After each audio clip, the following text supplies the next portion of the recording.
कालचा ब्लॉग बघितलाच असाल म्हणून म्हणलं पावसाळा लागायच्या आधी आंब्याला जाऊन येऊ.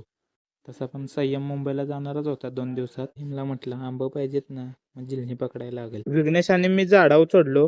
जिल्ह्यात आंबं काढलं पण जेलायलाच कोण नव्हतं खालती. एका फंदाडीवरचं मी आंबा काढली तर आणि दुसऱ्या फंदाडीवरचं विघ्नेशला काढाय दिली तर संयम म्हणला बाद झालं, जाऊ घरी आता. म्हणून झाडावनं उतरलो आणि घरी गेलो. जेवून खाऊन बारकी पोरं म्हणली तर रोहनदा तुझी जिल्ही दे की. म्हणलं चला मी पण येतो तुमच्यासोबत, मला पण काय कामधंदा नाही. गेलो त्यांच्यावर. मी त्यांना म्हणलं आंब्यावर काय चढणार नाही, पण मला जिल्ह्याचा वाटा पाहिजे. इकडं पार्त्या, चिक्या, सय्या, तिकडं वरती पप्या. जिल्ह्यात फोन ठेवून म्हणलं व्हिडिओ काढावे जरा चांगली. भीती वाटत होते फोन पडायची. अशाचा वाटा केल्यागत पद्धतशीर वाटा करून देत होते तर फादर म्हणाले एवढं मोठं नेलेस आणि त्यात 10 आंबा आणतेस का काय सकाळपासून दादा. ब्लॉग कसा वाटला हे कमेंट करून नक्की सांगा.